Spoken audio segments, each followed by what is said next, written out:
Thank you for being here. In a moment, you'll hear from law enforcement officials who will share with you what they can as up-to-minute update on the situation here in Minnesota. You're going to be joined by Commissioner Bob Jacobson, BCA Superintendent Drew Evans, State Patrol Colonel Christina Bogojevich, Champlain Park Police Chief Snyder, and Brooklyn Park Police Chief Mark Bruley, as well as the Mayor of Brooklyn Park. We're here today because an unspeakable tragedy has unfolded in Minnesota. My good friend and colleague, Speaker Melissa Hortman, and her husband Mark were shot and killed early this morning in what appears to be a politically motivated assassination. Our state lost a great leader, and I lost a dearest of friends. Speaker Hortman was someone who served the people of Minnesota with grace, compassion, humor, and a sense of service. She was a formidable public servant, a fixture and a giant in Minnesota. She woke up every day determined to make this state a better place. She is irreplaceable, and we've been missed by so many. Minnesota's thoughts and prayers are with her family, her loved ones, her children, and her parents. My prayers also go out to State Senator John Hoffman and his wife Yvette, who were each shot multiple times. The Hoffmans are out of surgery at this time and receiving care, and we are cautiously optimistic they will survive this assassination attempt. This was an act of targeted political violence. Peaceful discourse is the foundation of our democracy. We don't settle our differences with violence or at gunpoint. In the state of Minnesota, and as recently as last week, in the most closely divided state legislature in the country, we sat down, we worked things out, we debated, we shook hands and compromised, and we served the state of Minnesota together. We proved that it's possible, even in these politically charged times, to find compromise and adhere to the principles of democracy and civil discourse. We must all, Minnesota and across the country, stand against all forms of political violence.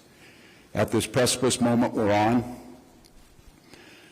this tragic act here in Minnesota should serve as a reminder to all of us. The democracy and the debates in the halls of Congress, in state houses, in school boards, is a way to settle our differences peacefully and move society to a better place. We're collaborating with all local, state, and federal agencies on a full investigation. We're committed to keeping Minnesotans informed as the situation continues. I assure you that those responsible for this will be held accountable, and each and every one of us are committed to making sure that a tragedy like this never repeats itself in Minnesota or across this country.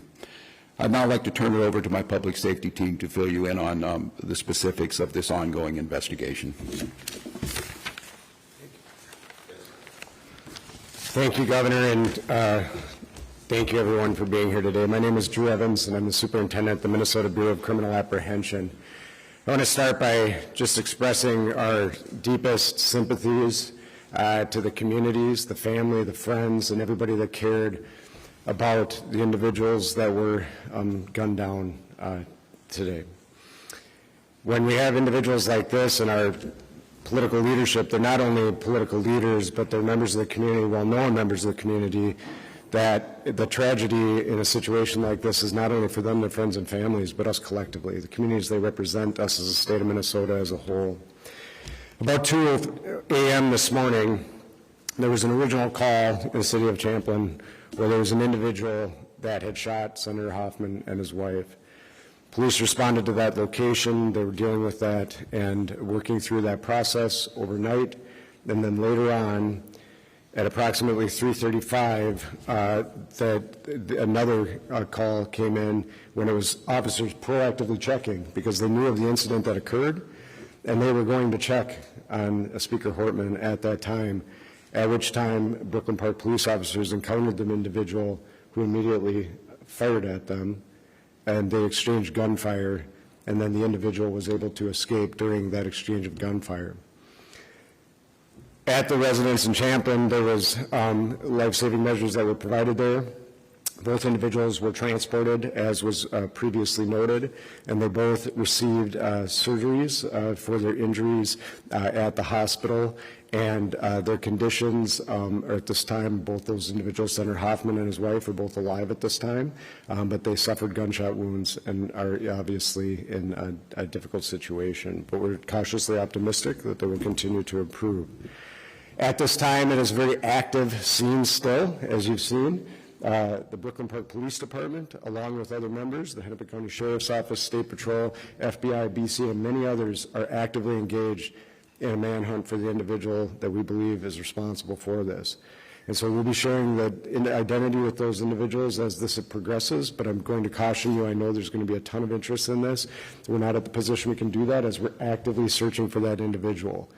Right now, just as noted, we have teams in the County Sheriff's Office and Champlain are working at the scene there that occurred there, and then we are also, as we're stabilizing this between Brooklyn Park, working on the homicide investigation with Brooklyn Park Police, the BCA, FBI is assisting there as well, and we'll be conducting a crime scene investigation there, and then the individuals that were killed will be doing autopsies of those individuals to determine the extent of their injuries and how they passed away. But it was from gunshot wounds. At this time, I will answer questions after Commissioner of Public Safety Bob Jacobson speaks, but we'll be happy to take a few questions.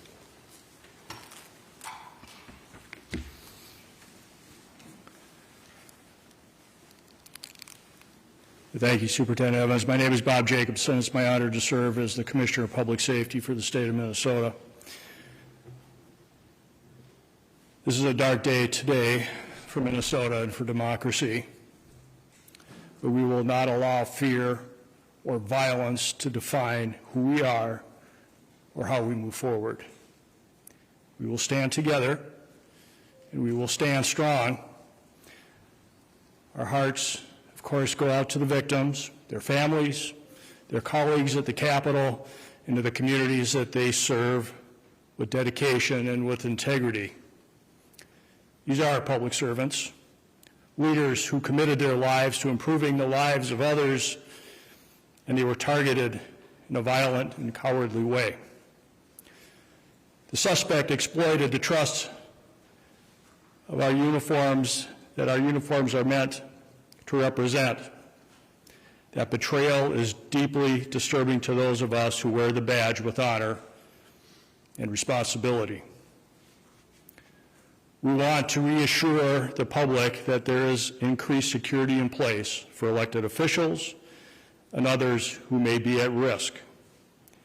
If you see anything suspicious, especially involving individuals impersonating law enforcement, please report it immediately by calling 911 or your local police department. With that, I'll step back and we will be available for any questions. Thank you. One reminder, please, as you ask your first questions, please don't forget to introduce yourselves, your media organization, and to the folks answering the questions, please don't forget to repeat the question. Locker RC, Minnesota Search Bureau. So, can you say it one more time? So, you were just going to proactively check on Speaker Emeritus Hortman, and then police there encountered the gunman or someone with a gun and exchanged gunfire. Can you just go over that one more time, please? I can. Good morning, Police Chief Mark Brewer, Brooklyn Park Police Department. The question is, how did we get to Representative Hortman's house, and it was proactively or not? The circumstances that unfolded in Brooklyn Park this morning is that we assisted the Champlain Police Department on a shooting. That shooting was made aware by one of our sergeants that it was at Senator Hoffman's home. In hearing that very intuitive sergeant asked our officers to go check on Melissa Hortman's home, a representative that lives in our community, just proactively as due diligence to swing by. That police officer and his partner pulled down the street when they arrived at Melissa's house. They noticed that there was a police vehicle in the driveway with the lights, emergency lights on, and what appeared to be a police officer at the door coming out of the house. When our officers confronted them, the individual immediately fired upon the officers, who exchanged gunfire, and the suspect retreated back into the home. Was this an actual police officer or impersonating a police officer? Yes, the question is, was it a real person or a person impersonating a police officer. It was not a real police officer. This is somebody that clearly had been impersonating a police officer, again, using the trust of this badge and this uniform to manipulate their way into the home. So Chief Early, Janet Shortle, Pier 11, the person not only was wearing a badge, posing as a police officer, when they approached their victims, they had a car with lights and sirens? Yes, the question is what kind of vehicle, how were they dressed? They did drive a vehicle that looked exactly like an SUV squad car. It was equipped with lights, emergency lights that looked exactly like a police vehicle. And yes, they were wearing a vest with taser, other equipment that would, a badge very similar to mine, that no question if they were in this room, you would assume that they are a police officer. Chief Relay Investor with WCCO. Can you describe the moments after that played out? You said the person went into the home, and then can you help us understand the next 10, 15 minutes of how we got to where we're at now? Yeah, briefly, although I'm just going to remind us that this is an absolutely active investigation. We have thousands of people sheltered in place in the city of Brooklyn Park right now. We are in an extensive manhunt involving hundreds and hundreds of police officers and SWAT teams searching, gridding off areas as we believe confidently the suspect had fled out the back of the house after being confronted by the police. Very briefly, after the officers had exchanged gunfire and the suspect retreated into Melissa's home, they immediately went up to the threshold and looked in and seen a male that was down, clearly had been struck by gunfire. They made limited penetration, grabbed a hold of the male and drug him out to safety to attempt first aid. However, he was pronounced dead shortly after that. At that point, the officers surrounded the house, got additional resources and SWAT resources, and then ultimately went in with a drone identifying a female in the home. How far apart are the two scenes? About 8 miles? I would say, yeah, somewhere around 5 or 6 miles apart. How much do you know about if the person that was impersonating an officer who allegedly shot these people, did they knock on the door and people came to the door, or did the person break into the home? Yeah, it was knocking on the door and asking the person to come out, absolutely impersonating a police officer. Do you all have a suspect's car? We do have the suspect's car. Suspect is on foot. That is what the large-scale search is currently going on. I just remind residents of Brooklyn Park, I know it's been a long time, but those that are in the grid that we gave the alert out to continue to shelter in place. We're also reminding them that if somebody comes to the door and they knock on the door and is claiming to be a police officer, please do a couple of things. One, call 911 and confirm that the officer belongs there. If they are a police officer, dispatch will be able to confirm that that person is a police officer. Also, we've informed all our officers in Brooklyn Park that they are not to approach anybody by themselves. They're to approach in pairs, meaning 2 officers. So if there's only 1 officer outside the door, do not answer the door and call 911. If it's a Brooklyn Park police officer or any of our partners that are assisting, they will come in pairs of 2 or more. I'm sorry, one at a time. Do you know if the gunman said anything, like when he knocked on the door, did he say anything to like Senator Hoffman? We do know that he did, but I'm going to hold that back as part of the investigation right now. This is a very large-scale search, so we have detained several people and questioned them, but we do not have anybody in custody at this time. I know you may not want to identify that person publicly, but have you privately identified the suspect? We have people of interest that we are looking for. Michelle Griffin, Minnesota Reformer. Other than that, these are 2 Democratic lawmakers. Is there anything else to suggest that this is politically motivated? Again, I'm going to hold back most of the information. This is part of the investigation that we completed. This is rapidly evolving, just occurred a few hours ago, and we're trying to sort it out. We have partners from the FBI, the BCA, the Hennepin County Sheriff's Office, and almost every suburban agency in our community helping us with this. So it's very complex and working on it. What I will tell you, when we did a search of the vehicle, there wasn't a manifesto that identified many lawmakers and other officials. We immediately made alerts to the state who took action on alerting them and providing security where necessary. And that's about, I'll stop there. Chief, thank you very much. We're going to take one more question. True with the BCA, can I ask you use the word targeted, and that's kind of along the lines of Michelle's question in terms of politics, Democrats and Republicans. These are both Democratic lawmakers. You said the word targeted. So targeted because they're politicians or targeted because they're Democrats? Well, so the question is were they targeted, and when I use the term, why am I using the term? As Chief Bruley noted, there was a list of individuals, and the individuals that were targeted in this situation were on that list. And so when we're looking at that, as Chief Bruley said, it's far too early in the investigation to be able to provide information, but I do think we'll be in a position where we'll be able to develop the motivation behind these attacks, and we'll be able to provide more information as this unfolds. And so that's part of the reason we're using it, is I think there's some preliminary information that is telling us kind of where this is headed, but we need a lot more work done by all the teams that are here working on that to be able to provide that with you with a degree of accuracy. Thank you. Thank you. Quite a few. We're good. Thank you. Yep, hold on. Colonel, do you want to talk about the rally at the Capitol?